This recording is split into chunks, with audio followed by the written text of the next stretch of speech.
Tanto que a gente brincava com dinheiro em Angola. E eu aprendi aqui a respeitar mesmo até €1. E lá você não tem que, tipo, gaguejar, não tipo, tem que pensar. É tipo, ele perguntou, você tem que responder na hora. Não pode, tipo, pensar 2 segundos. Não, não tens direito de pensar 2 segundos. Então, se você conhece bem a tua história, não tem nada a pensar, tem que responder. A minha filha estava lá, ela foi convocada, ela foi julgada como adulta, sendo menor. São advogados que você nunca vai ver, só vai lhe ver no dia da tua data, da tua entrevista. Quer dizer, ele não sabe nada sobre a tua história. O senhor pegou minha documentação, foi lá dentro, foi falar com os colegas, assim, ali, olharam para mim todos, assim, eu disse, Tati, daqui, deportado. Daqui você é recuar mesmo para Portugal. Aqui, e eu estava a dizer, meu Deus, eu não quero nada voltar. Eu já estou aqui na Europa, minha vida, como vai ser? Eles ficaram lá quase 20 minutos a tentar decidir, estás a ver? Se iam pedir primeiro, iam mandar o correio para Portugal, para pedir, ou para a Holanda, onde eu tinha deixado os meus prints. Então, epa, no final viram que não havia necessidade. Eu acho que Deus tocou. Eu costumo dizer, o meu processo, eu acho que eu meti muito Deus à frente disso, tá a ver? Eu dizia, eu mereço uma chance. Aí o senhor recuou, olhou para mim, ela bateu os documentos, tirou o recepicê e disse: fica aí, vamos tirar foto. Mete aí os imprentos. Chamaram a minha filha também, mesma coisa. Aí nos entregaram os documentos. Eles disseram: sabe o que está escrito? Eu disse: não, monsieur. Eu falei inglês, não sei o que é. Então, ligou mais a senhora e disse: olha, nós entregamos documento na senhora, que é o procedimento normal. Mana, explica-nos aqui só uma questão.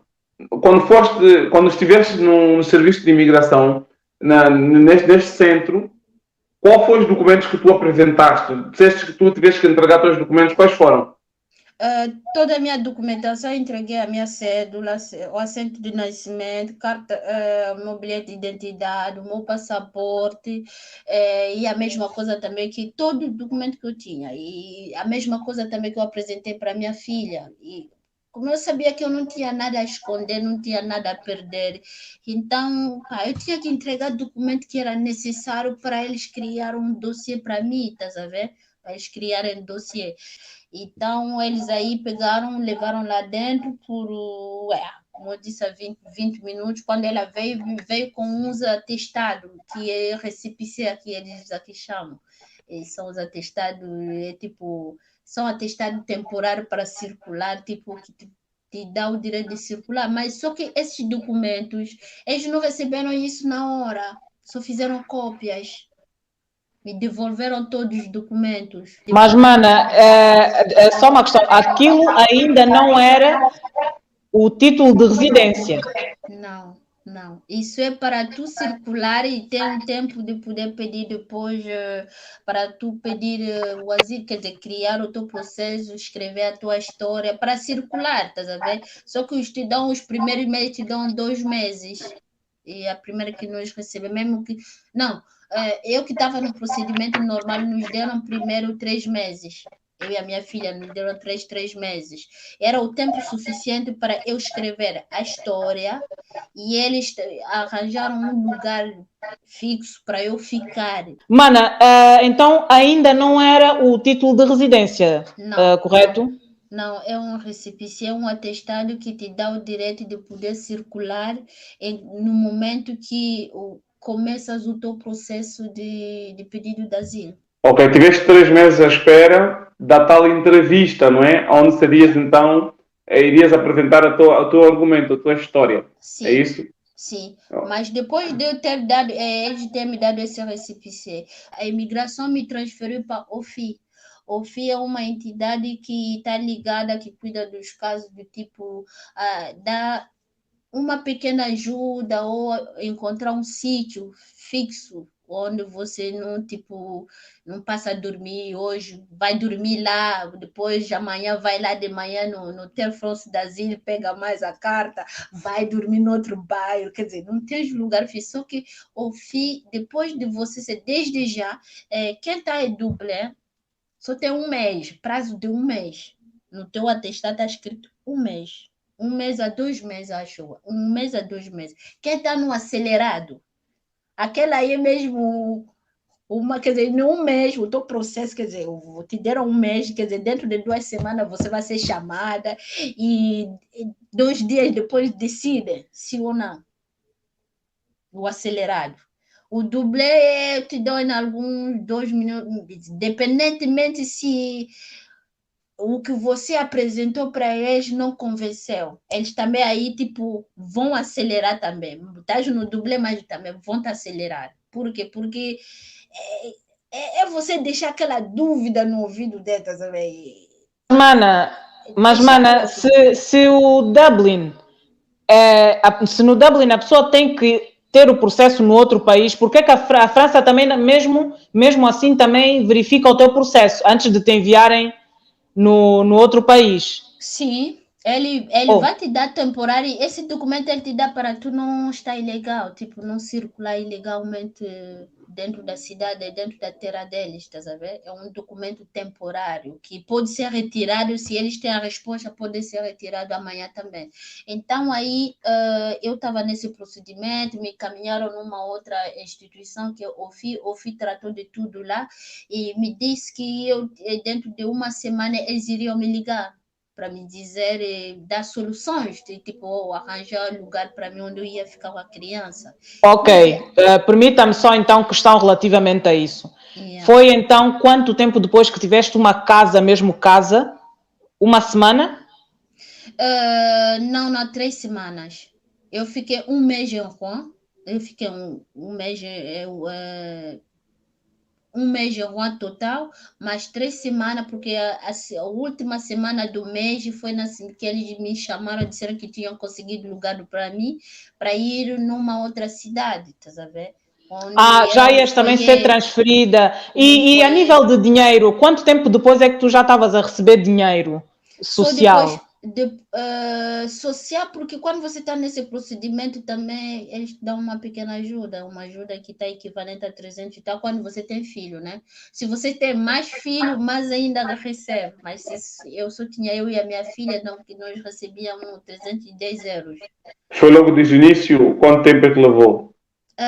Levou por aí, não foi no início, não. No início eu não tive nada, me davam cheque para eu ir à loja comprar comida, e davam assim um documento para ir a uma associação para ir levantar comida e roupa, tudo isso. Mas isso foi naquelas 3 semanas que eu estava naquela cidade. E quando eles conseguiram um lugar para mim numa outra cidade, que era num Cadá, que é um foyer, já é um Cadá foyer, então, aí, dentro desse foyer, porque você já tem um lugar onde recebe, tipo, teus correios, é tipo já uma casa temporária, mas é casa tua. Exato, exato. E, pá, E, para mana, mim tem merece. uma questão: aqueles 310 euros e os vales e isso tudo eram suficientes para vocês se manterem? Como é que foi a tua experiência com o dinheiro do social? Desculpa rir com esse dinheiro. Epá, tanto que a gente brincava com dinheiro em Angola, e eu aprendi aqui a respeitar mesmo até 1 euro. Eu aprendi a viver com pouco. Eu disse obrigada, porque desde já eu não tinha mais nada no meu bolso. Então, se eu tinha garantia de todo o fim do mês eles me darem 310 euros, para mim era. Eu não lamentava, mas foi difícil, porque a cidade onde eu estava, as coisas eram baratas, estás a ver? Então, acho que eu e a minha filha tínhamos também a ajuda das associações. Todas as quintas-feiras eu ia no restaurante para ir buscar comida. Então, eu acho que esse dinheiro servia. Davam-vos roupa também? E Também aí, recebiam roupa? tudo isso. Ok.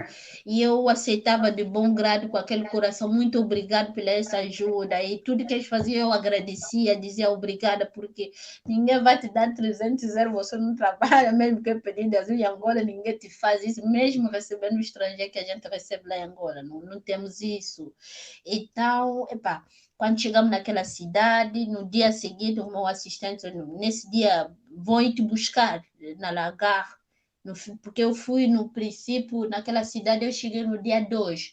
Então, eu fiquei um mês total na cidade da transferência que eles tinham me transferido. Depois de tudo, me mandaram. No dia 2, fui para Le Havre, a cidade onde eu fiquei o tempo todo.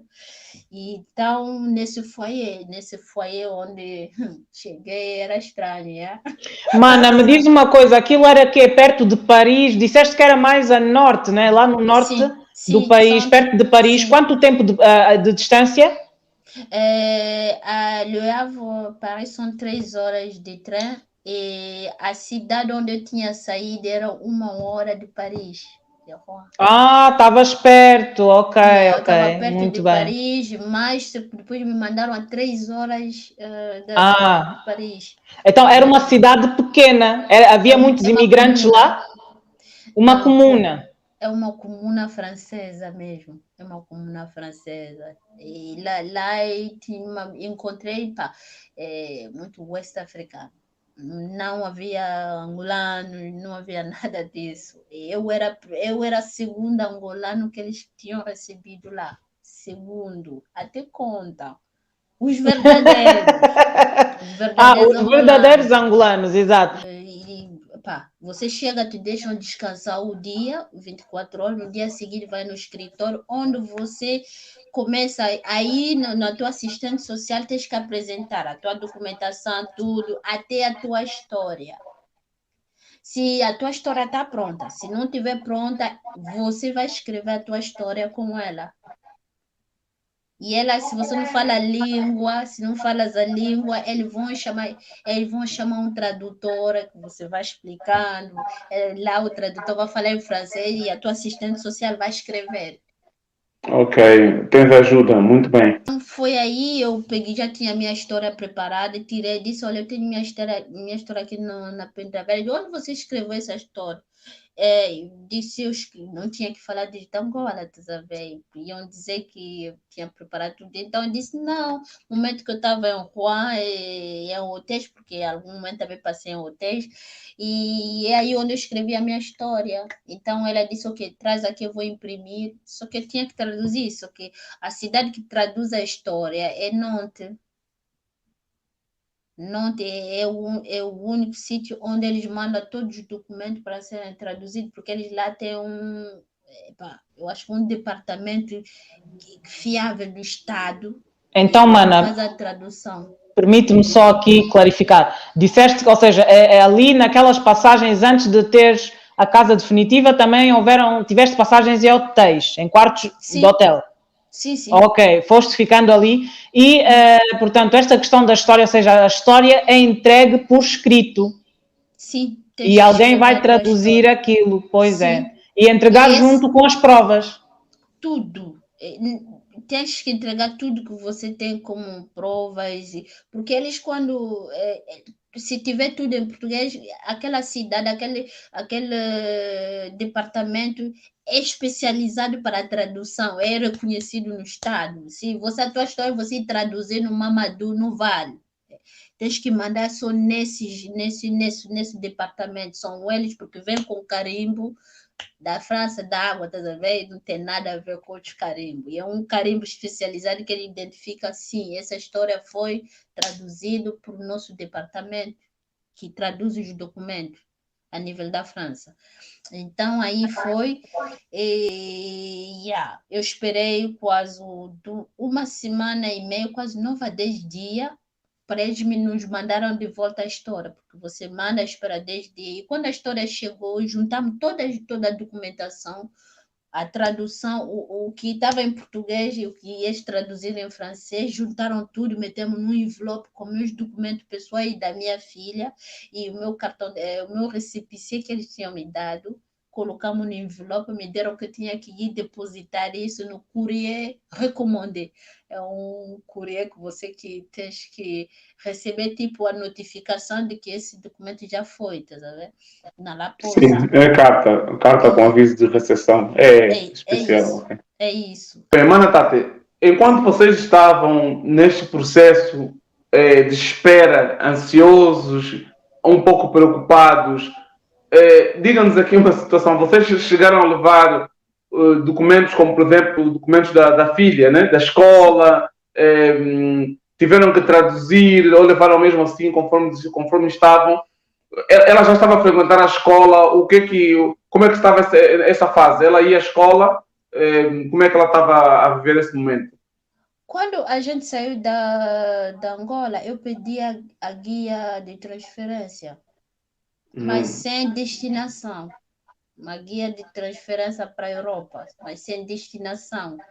Então, mesmo o colégio até tinha me complicado, dizendo que tens que ter já um país onde ele vai. Eu disse, eu vou decidir assim que eu chegar lá, mas eu preciso dessa guia. Então, eles prepararam uma guia da qual que eu dei entrada no Ministério da Educação e que puseram carimbo.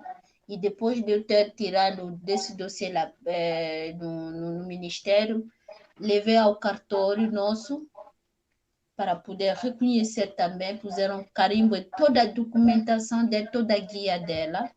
Então, isso, por que eu fiz isso? Era necessário fazer isso, porque se você quer que, tanto faz que esteja em língua chinesa, mas diz que tenha a validação do Ministério da Educação ou o cartório que reconhece os documentos pessoais, tanto faz escolar. É necessário, é muito importante, não sair com a tua guia sem você reconhecer. É importante. Exatamente.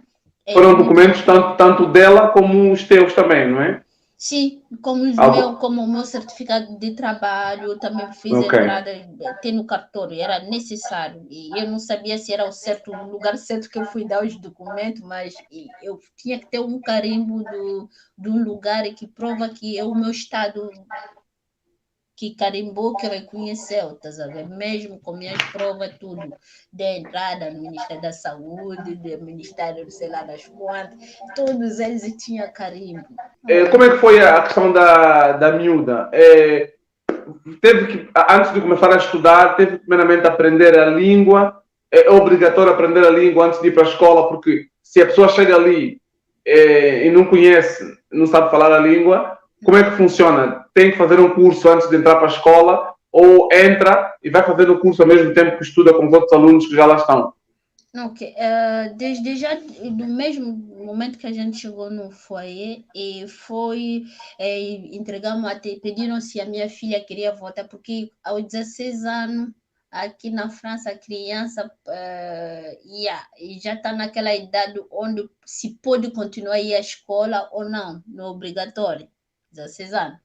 Não sabia disso, mas eu disse, como assim a minha filha de 16 anos não pode, ela pode decidir de ficar em casa? Eu disse, não, ela vai para a escola. Então, apresentei a guia, e tem as assistentes sociais, e aqui, a cidade onde eu estava, tinha parece, como chama, que é da educação, chamada CIO. CIO é ele que trata, tipo, de fazer teste para criança de inteligência. Como ela não falava francês, então fizeram-lhe teste de tipo de matemática, cultura geral, tá a ver? E se ela conhecia um pouco, mas havia um tradutor. Então ela fez um teste, oral de matemática e de ciência de natureza. Só que havia alguém que explicava para ela em português as perguntas e a minha filha respondia. E depois fez um teste para ver se, perguntar se ela conseguia escrever qualquer coisa em francês. Minha filha não sabia escrever quase nada. Eles basearam mais as notas que ela tinha. As notas que ela tinha, olharam o documento e foram me perguntar porque eles não sabiam a equivalência da Angola e a equivalência da França, porque nós não somos francofones, nós somos lusofones, então eles não conhecem nada sobre como são as equivalências nessa área.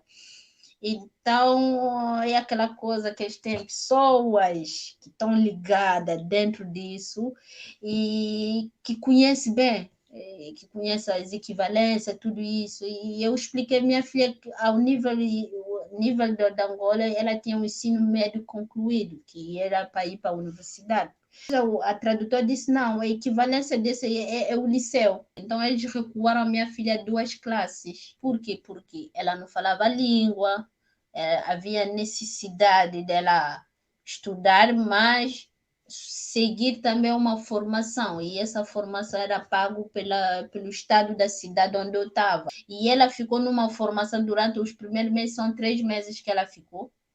Aí começou a saber dizer bom dia, essa coisa toda, tenho fome, vou. Essas coisas básicas. E ao longo do tempo não foi nada fácil, como ela mesmo disse, mamãe, hoje eu não reconheço que eu hoje já falo francês, mas ela fez uma formação intensiva de língua francesa.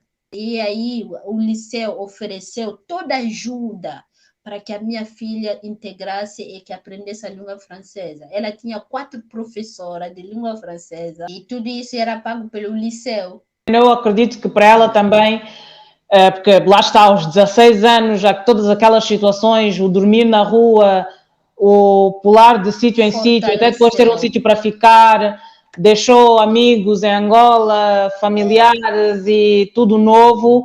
Com certeza ela também deitou algumas lágrimas, mas hoje ela deve estar ali em volta dos 20 anos, não? Porque passaram 4 anos. Vamos recuar um bocadinho no tempo, na altura então em que a tua história que escreveste e as provas foram enviadas. Sim. Quando é que foi a resposta? Como é que tudo isso ocorreu? Quando é que tu foste realmente diante do júri defender a tua causa? Como é que aconteceu isso? 3 meses depois eu recebi a primeira resposta e que fui chamada. Essa era a parte da verdade. Eu fui chamada, mas era OFPRA. OFPRA é a entidade que decide. E não interessa a tua história, nem interessa, mas ele é que decide. Ele é tipo, lava cerebral, ele está aí para te lavar o teu cérebro, te transformar. Você não é mais a vítima, você é tipo o culpado da tua própria desgraça da vida, tá sabendo? Eles aí não têm. Mas quando te recebem lá, dizem. Nós estamos aqui para te ajudar, pode contar conosco.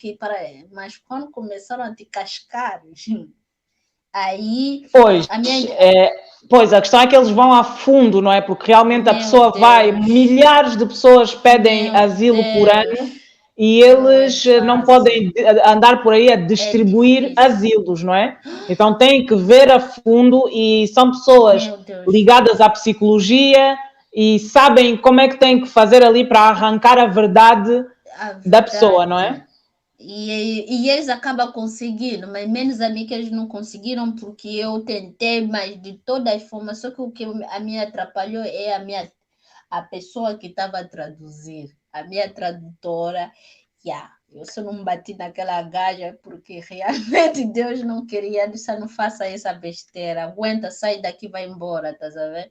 Mas eu me preparei 3 meses e a minha assistente social sempre me falava, Tati, não espera que OFPRA vai ser simpática com você, mas saiba também por 10 pessoas que vai ao OFPRA pedindo asilo, muitas vezes nenhum desses 10 pessoas obtém a boa resposta.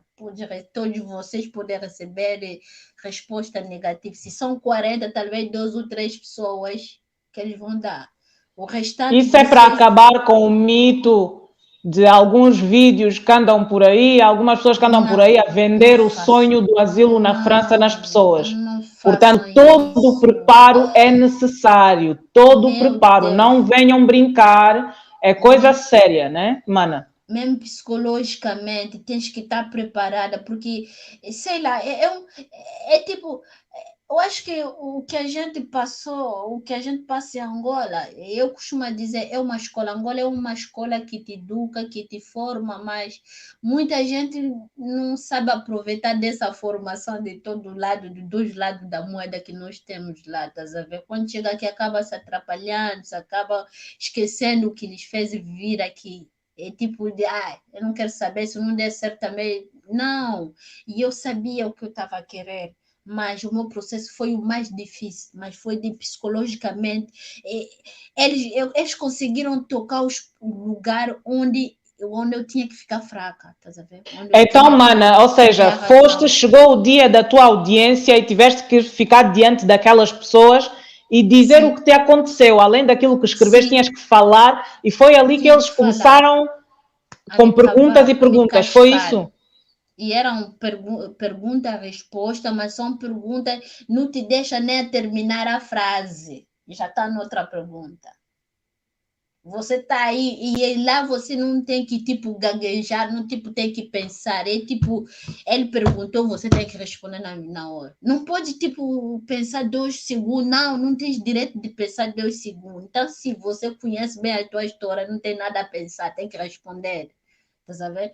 Então, pá, e desde já, acho que eu não estava preparada totalmente assim, psicologicamente. Essa é a parte que tinha faltado para mim. Era muita coisa que eu tinha passado, eu estava muito cansada mentalmente. Pá, é muita coisa e que eu dizia, fogo, eu só tenho vontade que termine isso rápido para sair daqui. E que a minha entrevista lá levou 3 horas. Imagina 3 horas sem um copo d'água.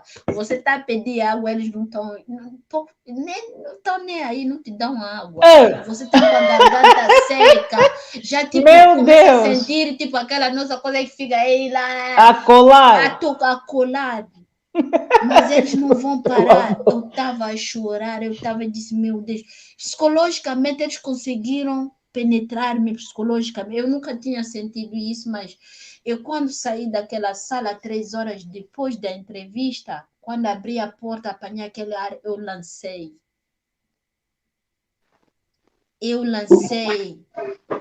Porque era tanto estresse, era tanta coisa. A mana está a dizer, vomitou, não é? Vomitou. Eu vomitei aí mesmo, porque, sei lá, o meu corpo, eu acho que respondeu com aquilo psicologicamente, sei lá. Eles conseguem te lavar mesmo cerebral, é tipo lavagem cerebral. E é bom que os manos que pretendem pedir asilo tenham consciência daquilo que vai acontecer, não é? Por causa da questão da história, tem a história, porque ir a uma dessas entrevistas, de facto, é puxado, é muita pressão, não é? É muita pressão, e que você começa a dizer, mas o que eu estou a fazer? Esse aí não está aqui para me proteger a mim. Ele está assim, você vai vendo a pessoa que está entrevistada, tipo o teu inimigo.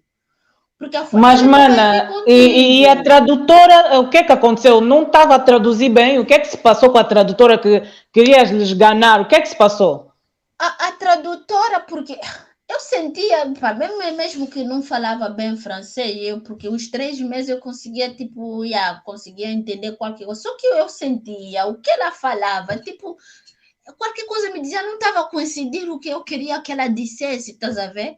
Eu queria que ela falasse exatamente, tipo, eu vou dizer,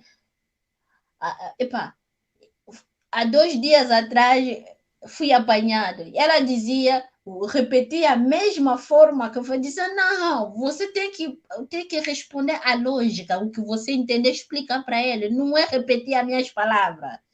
Só que ela repete exatamente o que você está a dizer. Pois, os bons tradutores sabem, porque isso nas línguas é realmente... É uma armadilha nas línguas. Quer dizer, traduzir palavra a palavra, as coisas ficam sem sentido, né? Realmente, tem que haver uma lógica realmente nas frases. Ela não estava... E eu dizia, madame, eu acho que... Eu depois falava nela em português, disse, eu não quero que você traduza assim. Por que não consegue traduzir o que você entender, estás a repetir as minhas palavras? Ela disse, se você não está aqui para me ensinar o meu trabalho, eu entendi que realmente ela não estava aí nem para brincar comigo, ela não estava aí nem para me mostrar os dentes dela. Ela estava tão séria, eu acho que ela é mais dura que a própria polícia da França. Por isso, muitos que vão lá em Ofra, não pensam que eu vou lá, vou pedir asilo, vou fazer brincadeira, não faça isso, prepara-te muito bem, prepara. Mana, eu tenho uma questão. Estavas com uma menor. Daquilo que nós sabemos, os menores não vão diante do tribunal, pelo menos não sem estarem acompanhados por uma pessoa adulta, foi seguido o procedimento certo? Como é, a filha estava lá? Não. A minha filha estava lá, ela foi convocada, ela foi julgada como adulta, sendo menor. Ai, ai, ai, ai, ai, ai, ai, Ela ai. foi julgada, porque era a única minha testemunha. Então, ela tinha que ser julgada também. E ela foi julgada, a minha filha, quando saiu daquela sala, e eu pedi que eu entrasse, porque quando eles terminaram comigo, e era por aí 17 e tal, disseram que a minha filha disse, não pode. Eu disse, minha filha é menor, não pode. Ele disse, a tua filha é o teu testemunho principal. Ela vai ser entrevista sem você. Mana, por isso mesmo é que isso é bom ser dito, porque o asilo é uma surpresa. A pessoa pode estudar muito bem, mas a pessoa tem que estar preparada para esse tipo de entrevistas, porque imprevistos. Porque existem as regras, mas às vezes a coisa segue outro curso, como neste caso, porque a lei mesmo diz que uma pessoa menor não pode ser entrevistada. Olha, na Alemanha, mesmo com adulta, a pessoa não é entrevistada. A pessoa só é entrevistada com uma pessoa adulta se a pessoa estiver a pedir asilo sozinha. Imagina se a pessoa tem 16 anos, foi pedir asilo sozinha, ela própria vai ter que explicar, porque ninguém pode explicar por ela. Mesmo assim, é com muito cuidado que eles fazem as perguntas num menor. Agora, vejam que nessa situação a coisa saiu do controle normal. Então, vocês têm que contar com os imprevistos também. Mas isso foi porque essa é a parte que eu não me preparei. Eu dizia, na minha cabeça, eu dizia que ela era menor de idade, então não havia necessidade que ela vai ser entrevistada por isso. Mas não, é mentira. E me disseram que a senhora não entra, a tua filha entra sozinha. Eu estava assim com o coração na mão. Eu disse, minha filha vai ser julgada. Meu Deus, o que eu acabei de provocar? Ela estudou a história? Ela não, epá, ela não tinha história. Só que ela era minha testemunho principal por ser minha filha. Mano, desculpa, mas também será que eles não questionaram mais assuntos ligados à tua relação com ela, mais do que a história? Acho que é muito por aí, porque se ela não tinha conhecimento da história e deu certo, acredito que também pode ter sido por aí, sim? Eu não sei, mas eu acho que era uma forma de fazer investigação. Ao mesmo tempo, queriam saber se a miúda que era minha filha era minha filha. E por perguntar, ela disse: mamãe, me perguntaram quase 10 vezes a mesma coisa, se eu era tua filha. Eu disse: é minha mãe, é minha mãe. Só que eles estavam a insistir se eu estava a mentir. Eles diziam: pode nos dizer a verdade a nós estamos aqui para te proteger. Mas é minha mãe. Quanto tempo é que demorou a parte dela, a entrevista dela? Uma hora. Uma hora, e até lhe perguntar quanto é que o presidente da Angola ganhava mensalmente, qual era o salário. Imagina. Você sabe quanto é que o presidente do nosso país ganha? Eu, adulta, nem sei. Mas a lógica dessa pergunta... Já deve imaginar que se a ela passou assim, a mim não foi tão... A mim me lavaram, estás a ver? Então, eles tinham que ter a certeza qualquer coisa, se nós estávamos a mentir, se atrás da nossa história havia mentira, ou alguém nos ofereceu a história, ou a gente tinha comprado essa história. Porque desde já, quando eles olharam para o meu recépissé, disseram, a senhora não tinha que estar no procedimento normal. A senhora me falou assim de cara.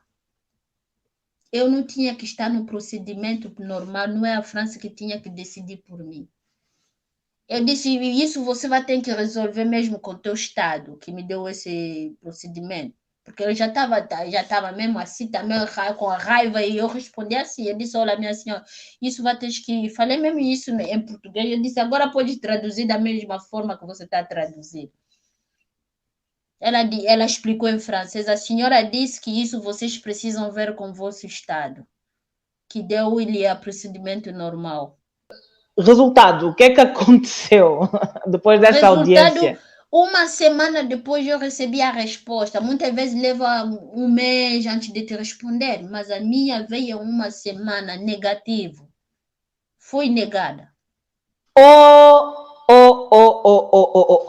depois daquele massacre todo. Foi negado. E de eu estar em procedimento. Imagina, eu estava em procedimento normal. Quem está em procedimento normal aqui na França tem mais 1000 vezes chance de obter na primeira. Estás a ver? Na primeira luta, você consegue. Mas eu estava no procedimento normal, eles me deram negativo. Por que que eles deram negativo? Porque depois a minha assistente social também me explicou. Ele disse: Olha, Tati, como eu já tinha te dito que isso poderia acontecer, é uma forma deles preparar, tipo, criar o resumo da tua história, da qual que eles vão mandar para a CNDA. Se eu decidir fazer recurso, quer dizer, contestar a resposta dele, é o que eu fiz, eu contestei. Eu contestei porque fui maltratada naquela sala, houve maltrato. Ok, mana, então tiveste que fazer alguma coisa para dar a volta por cima, porque neste momento estás na França, Sim. portanto, deportada não foste. Em Não, Portugal também não estás. Não. Então, como é que foi isso? Como é que fizeste? Quando depois a gente recebeu a resposta, a minha assistente social disse: Ok, Tati, não se preocupa que, como você está no procedimento normal, a cidade onde eu vivia pagou um advogado para mim. A cidade pagou um advogado para ir me defender. Não é o. Tipo, Mas, mana, por que a cidade da Mana pagou advogado e não foram buscar um advogado das associações? Por que a cidade pagou o meu advogado? Desde já o tempo que eu tinha ficado, mesmo que eu estava à espera da resposta dos primeiros 3 meses, eu não parei em casa. Eu me aproximei da minha assistente social, eu pedi que eu queria me integrar, queria aprender a língua e queria fazer benevola, essa coisa toda. Fui eu que me ofereci, disse eu precisava, eu queria me integrar, queria aprender a língua. Então foi aí que eles me mandaram numa das associações e eu comecei a fazer parte das atividades da cidade onde eu vivia. Quando havia tipo festividade da cidade, quando havia ministros que vinham, numa das associações eu estava a trabalhar e dão aulas também da língua francesa. Então, eu de manhã ficava lá, assistia a aula, à tarde trabalhava. Já por aí, dezembro.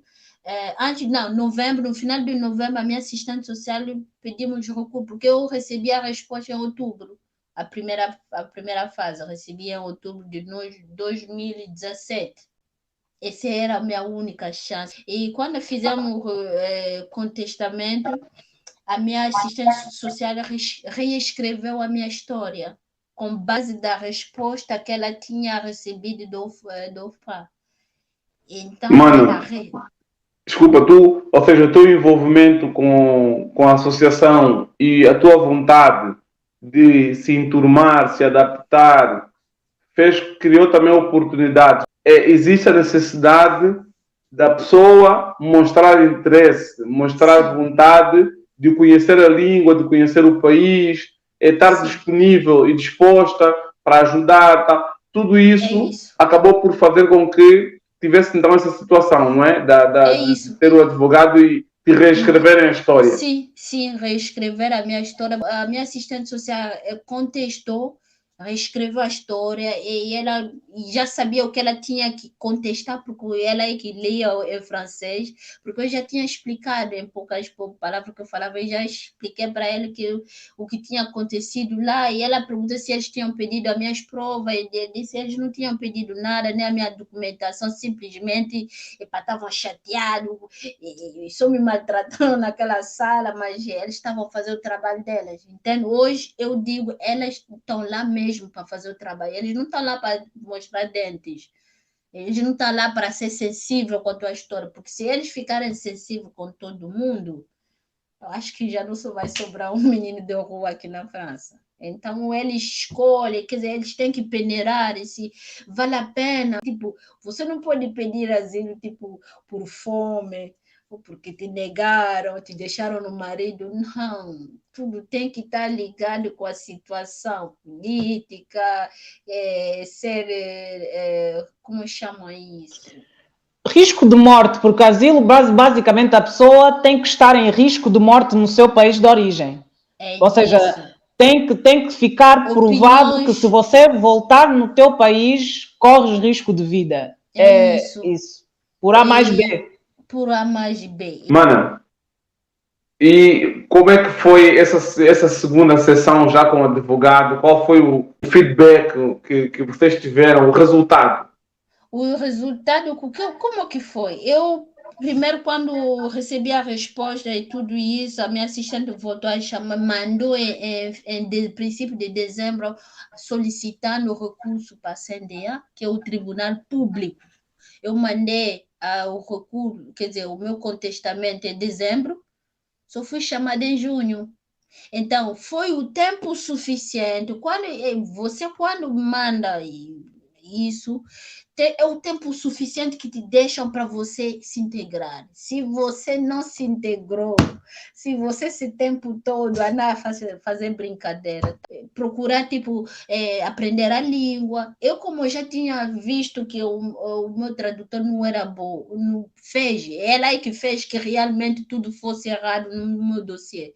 Então, o que eu fiz? Eu disse na minha assistente social que eu não queria mais tradutora, que eu ia ir à escola, que eu ia fazer formação para que eu consiga ir me defender sozinha.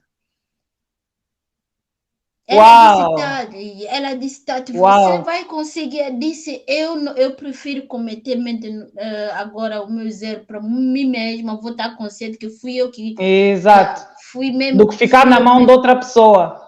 É isso. Então, eu aproveitei o máximo. Eu começava a ver muitos vídeos em francês, eu dizia nas pessoas, quando eu falar em francês, se tu cometeu o erro, me corrija. Então, foi durante esse tempo de dezembro, janeiro, fevereiro, até junho, eu acho que foi tempo suficiente para eu falar a língua francesa. E foi tempo suficiente para a minha integração. Foi tempo... Não é suficiente porque eu continuo a fazer a minha integração até agora. Continuo a fazer a minha integração. A integração não acaba só quando tudo... Com certeza. Vai continuar a se integrar, vai melhorar coisas que sabe que isso aqui vai me bloquear, tem que aprender a melhorar isso. Então, aí, quando chegamos em junho, recebi a chamada, o aviso de que eu tinha que me apresentar em junho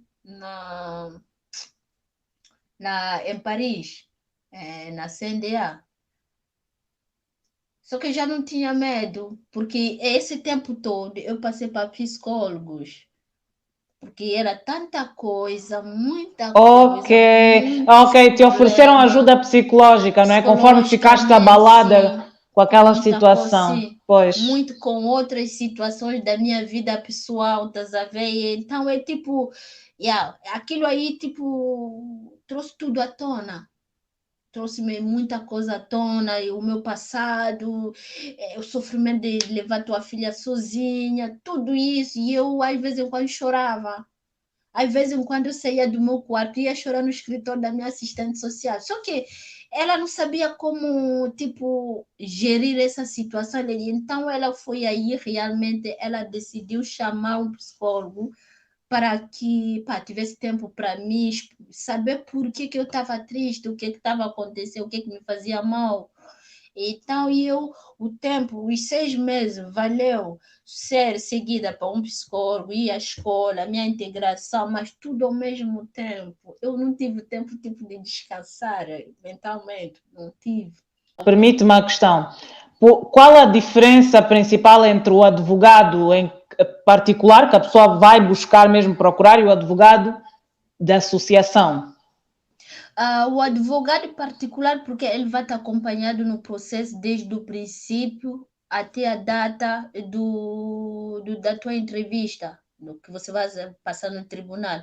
Agora, não sei se são das associações, mas são os advogados que estão lá mesmo, lá no tribunal. Eles estão lá todas as manhãs com suas batas, que espera que venham aí os imigrantes que vêm pedir asilo e que são dirigidas na hora. Muitas vezes, como eu posso chamar isso? São advogados que você nunca vai ver, só vai lhe ver no dia da tua data, da tua entrevista. Quer dizer, ele não sabe nada sobre a tua história. Não tem tempo de preparar, tipo, a tua história, não tem tempo dele conhecer ao fundo, tipo, entender melhor para que ela possa se preparar para ir te defender. Ele não está aí para defender, ele está aí para fazer ganhar dinheiro dele, entre aspas. Porque é pago. Um advogado na hora é pago o SMIC, na hora. Então, imagina se ele defendeu lá naquela brincadeira. Aquele é tipo os bombeiros que vão na China com outros clientes para ir comprar as coisas, tá sabendo? E tem um bombeiro aí que vai levar o da China e você paga os direitos dela. E o que você vai fazer se vão. Então, isso não quer saber. Então, essa é a diferença. Um advogado privado que é pago pela cidade é mais. Quer dizer, você tem tempo que ela te prepara, ela vai te explicar o que te espera lá no tribunal, ela vai te fazer as mesmas perguntas que muitos os júris vão te fazer, da forma que eles vão te. Ele vai dizer: eu vou estar aqui para te preparar. Ele vai ler a tua história, vai te fazer perguntas. Só que aí você está mais à vontade a falar com o teu advogado, explicar a tua situação, como foi tudo isso. Agora, eu tive essa chance, muitos não tiveram essa chance, conheceram os seus advogados. Ainda bem, mana. Por isso é que estás aqui hoje também. Quer dizer, foi uma junção de situações. A tua integração, que toda a cidade reconheceu, a assistente social transmitiu, também erraram contigo, de certa forma, no tribunal, e depois também essa questão do advogado, quer dizer, e teres ganho coragem para demonstrar a tua integração a ponto de te defender sozinha no dia da audiência. É isso que eu já estava explica como é que foi isso, mana. Vamos aí, como é que foi esta situação? Conseguiste, então, gaguejaste, o francês não saiu, como é que foi isso? Olha, e como eu disse que eles puseram todas as armas para eu estar pronta. A primeira é tipo, eu não estava preparada, mas a segunda, era 6 meses que eles me deram o tempo suficiente para eu estar bem. Psicologicamente, descansar, com tudo, com aquela tragédia que eu fiz, a viagem, tudo isso, dormir na rua, passar por situações. Eu estou a explicar isso, veja que é normal, mas vivendo isso, você vai dizer que não, eu não vou conseguir. Eu paro com tudo isso, vou para Portugal, fico lá, facilito a minha situação. Mas se você quer ir pedir asilo aqui, não, aquilo é uma guerra, é uma guerra que você vai entrar e que você tem que ter todas as armas preparadas. Então, o que eu fiz? Esse tempo todo eu aprendi a língua, eu estava pronta, até eu falava com a minha advogada, ela disse: Tati, fogo, com pouco tempo você já está a falar francês assim. Porque todas as vezes que nas associações eu trabalhava as velhas, eu trabalhava com velhas, que eram na reforma. Eu era a única jovem no meio de muitos velhos. No dia do julgamento, que eu digo que é julgamento, porque é tribunal na mesma, e eu fui a primeira lá na CNDA. Quer dizer, a minha sala foi a primeira que abriu a audiência, porque depois tinha outras salas que começavam às 9 horas, 10. Eu comecei às 8h30. Eu saí da minha cidade às 4 horas, chegamos às 6 horas na cidade, tive tempo de descansar um pouquinho com a minha filha. E às 8h30 foi a minha entrevista. Eu cheguei na sala, aí as júris, havia diretor, pessoas assim importantes, disseram: mandam vir uma tradutora. A minha advogada disse: a miúda decidiu de não obter o tradutor. Como assim? Ela disse: a Tati passou tempo a estudar a língua francesa. Será que você... Ela me disseram: epa, vai falar, mas tens todo o tempo. Hein? Quando você não está a lembrar a palavra, vamos te dar tempo. Mas eu disse: não, eu estou preparada, não se preocupa com a língua que eu estudei. Estavas ferro e fogo. Poder... É que qualquer outra pessoa podia estar desesperada, com medo, é a minha última chance. Não, mas foste mesmo com fé. Uhum. Eu não estava mais desesperada. A senhora da Cândia leu a carta da resposta que ela ia dar, motivo que ela deu a Tata. Aí depois veio o outro senhor que estava lá a bater os documentos no sistema.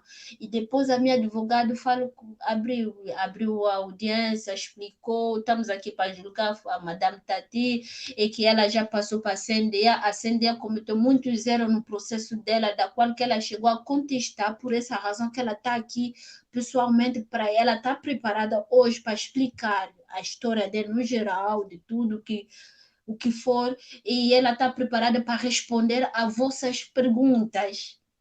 Então, aí começaram, as senhoras pediram, primeiro, antes deles começaram a fazer perguntas, pediram toda a minha documentação, toda a minha documentação. As provas dos meus documentos pessoais, entreguei. E depois disseram que a minha filha tinha que sair da sala, porque ela tinha 17 anos e ainda era menor. Disseram que ela é menor, não pode estar nesse julgamento. Então, tiraram a minha filha da sala. Então, dessa vez fizeram o certo. O certo, sim. Pois. O certo. Então, aí puseram a minha filha fora, me disseram, agora podemos começar com a tua entrevista. Começamos aí, fizemos... Aí era pergunta, mas é pergunta cruzada. Eu estava tão preparada, mas tão preparada.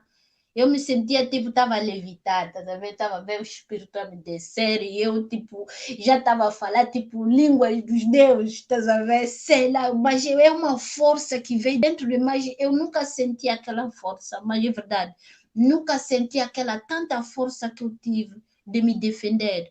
Eu me defendi sozinha, sem a minha advogada. A minha advogada só fez a conclusão. Eles fizeram pergunta, esse fez pergunta, eu tinha aquele resumo total, bem formado, bem detalhado, que não deixasse qualquer dúvida. Eu respondia, o senhor perguntou, me disse quanto tempo estás aqui na França? Eles pararam a entrevista, me perguntaram, quanto tempo estás aqui na França? Eu disse, eu estou aqui desde janeiro de 2017, em francês. Eles disseram, em pouco tempo você está a falar francês assim? Não. Eles se olharam entre eles, estás a ver? Ficaram admirados, ficaram tão admirados, e que eles continuaram, eles disseram, estamos a gostar de ouvir você a falar e a nos explicar realmente a tua situação. A senhora, a diretora da CNDI, ela é que estava na sala, e que disse mesmo, Madame Tati, é poucas pessoas a gente recebe nessas salas, porque eu pedi a minha audiência a Wicklow. Eu não queria estar naquela sala. O que é isso, a Wicklow? A sala, a entrevista a Wicklow é tipo, está numa sala fechada, sem povo, porque existe aquela sala onde todo mundo pode entrar e ouvir a tua história, para assistir o teu julgamento, estás a ver? Isso que eu não queria. Eu disse, é a minha vida que eu vou dar a vocês, é a minha história que eu vou explicar, então eu prefiro que a minha história seja numa sala privada. E eles aceitaram. Aí eu expliquei tudo que houve, a minha situação, a chegar, os sofrimentos perguntaram, depois entraram nas coisas mais particulares, que saber que ele é o pai da minha filha, por que não deixei, por que o meu marido está aqui, eu disse, a minha filha não tinha pai, eu criei a minha filha sozinha, e pai, e eles ficaram sensíveis mesmo, ficaram humanos. Pois, os corações de pedra amoleceram aí. É isso, eles amoleceram. Pois. Depois de 1 hora de eu ter falado, eles é que não tinha mais perguntas. Eles é que não tinha mais perguntas, mas eu tinha tanta coisa para lhes contar, mas tanta coisa. Ou seja, a primeira entrevista durou 3 horas, essa durou apenas 1 hora. 1 hora. E os senhores se olharam entre eles e disseram, vocês ainda têm perguntas? Não, eu acho que tudo que eu tinha para ter... Eu acho que a resposta estava já dada ali, né? Já se podia perceber o que é que ia ser daí. Eu senti na hora, eu quando saí daquela sala, eu senti tipo todo o peso que eu carregava, aquele cansaço do corpo, tudo ficou. Em quanto tempo é que eles responderam desta vez? 15 dias. 15 dias. E como é que foi o teu coração no dia da resposta? E eu não tive a minha resposta não veio diretamente, não foi. Era no tempo, 15 dias que me deram, eram os 15 dias que faltava para o meu atestado expirar. Ou seja, se realmente desse errado de novo, já nem te renovavam o documento. Quer dizer, você tinha que deixar o foyer? Sim, sim. E tinhas que voltar na rua, a depender do 115. Ai! Ligar para ter espaço para ir dormir, estás a ver? Nós agora estamos curiosos para saber como é a vida da Mana Tati hoje. Como é que, o que é que conquistaste, assim, em termos gerais? Estudaste, não estudaste? a nível profissional, como é que estás agora enquadrada no mercado de trabalho francês? Conta-nos um pouco. Então, assim que eu obtive o meu documento, a primeira coisa que eu pensei é fazer aqui a validação dos meus aqui. Eu já tinha um tempo suficiente para saber o que eu queria, estás a ver? Então, eu voltei a estudar. Ou seja, mana, desculpa lá, temos aqui então a noção de que, afinal de contas, é possível sim estudar na França depois dos 30, porque as pessoas acham, imigrei com 30, agora é só ficar em casa a cuidar dos bebês, é assim? Obrigado, obrigado. Explica como é que foi isso, mana. Não. Eu, quando eu obtive, porque quando eu não tinha documento, não tinha acesso ao ensino geral. Eu não poderia estudar, mas a minha filha tinha acesso, porque ela era menor, tinha que estudar, mas eu não tinha que esperar que eu tivesse documentos que me facilitasse a entrar numa formação. E essa formação é primeiro ano da universidade, aqui chama-se DUT. E eu queria fazer a aliás, eu entrei nessa formação, era para fazer tipo validação dos meus arquivos de Angola, quer dizer, do meu trabalho no geral, dos meus 3 anos, validar os meus 3 anos e me dar um certificado que me facilitasse a trabalhar na mesma área. Então, quando eu cheguei na universidade, me disseram que eu tinha que estudar. Eu tinha direito a estudar, mas a formação era paga pela minha cidade. E quando você tem documento, for reconhecido, muitas oportunidades abrem. Tudo que você quiser fazer, o caminho está aberto, eles te propõem muita coisa que você até fica maluca. Mas, eu me concentrei no que era mais importante para mim. É aquela coisa, eu trabalhava na importação, então eu queria conhecer o processo a nível da exportação e a comércio internacional, como funciona no geral. Algo que eu não conhecia, mesmo essa palavra comércio internacional é na universidade que eu fui ouvir. Quer dizer, querias então agora continuar a fazer na França o que fazias em Angola? Sim. Uau, ok. Eu queria voltar nessa área, me disse, há pessoas também que me voltaram de Tati, aqui todo mundo que está aqui na Europa, trabalha nas lojas, não sei o quê. Eu disse, eu vou estudar, eu conheço o meu trabalho e eu vou lutar para ter um diploma francês que me facilita entrar na área administrativa francesa. Dizer, você é africana, não pode, você tem... Só que as pessoas têm tabu, estás a ver? São limitados, porque tanto que eles meteram na cabeça, mesmo com documento, você não pode entrar na área administrativa francesa. Claro que não. Claro que pode. Se você conhece bem o teu trabalho, se você realmente trabalhou por uma área que não comprou o trabalho em Angola, entre aspas, como a gente diz, não é? Claro que você pode avançar nessa sociedade. E aí que eu descobri que eu tinha direito, que a região ia pagar a minha formação, e que eu poderia estudar durante 1 ano e meio para validar esses aqui. Então, tem duas formas de validar. Ou tinhas que se apresentar por uma mesa de júri, onde você vai estar perante a mesa de júri e apresentar um projeto, explicar o que você sabe, porque aí tem profissionais, e são profissionais que vêm no meio do trabalho, não é tipo os professores que nunca passaram para esse trabalho, não. São trabalhadores e que conhecem bem o trabalho e que vão estar na mesa de júri para ver realmente se você está capacitada a te darem o certificado ou não. Não obtive o diploma, mas isso não quer dizer que eu não aprendi nada. Eu aprendi muita coisa. Em 1 ano e tal, eu aprendi o que eu queria saber realmente no comércio internacional. Tanto faz na importação, na exportação, e era a área marítima, e é uma área que eu não conhecia, que eu descobri, eu amei muito. Não deu certo. Mas não deu certo e me disseram que eu tinha que repetir mais 1 ano e meio, só que eu estava vendo tipo um desperdício. Eu disse, não, Tati, você já entendeu o que você tinha para entender nessa formação, agora pode se especializar. Foi aí que eu me especializei, fiquei em casa, essa quarentena todo mundo fazia vídeo e eu fiquei a estudar em casa. Qual foi o resultado? O que é que aconteceu na tua vida profissional? O resultado foi positivo e eu fiz uma formação intensiva da agente de cargas aéreas, que é que chama agente de trânsito aéreo.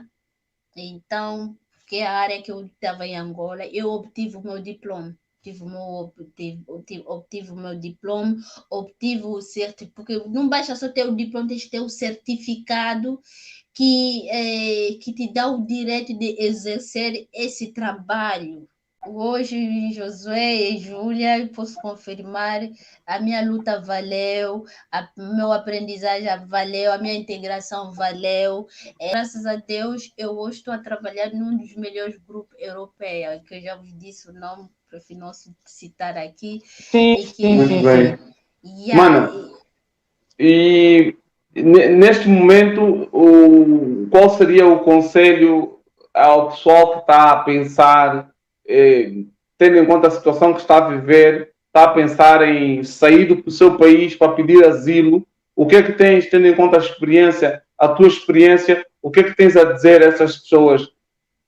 Olha, o único conselho que eu posso deixar para talvez muitas mulheres hoje, talvez que estão na minha situação, que talvez algumas vão se identificar na minha situação, ou o povo em geral que pretende vir para a Europa.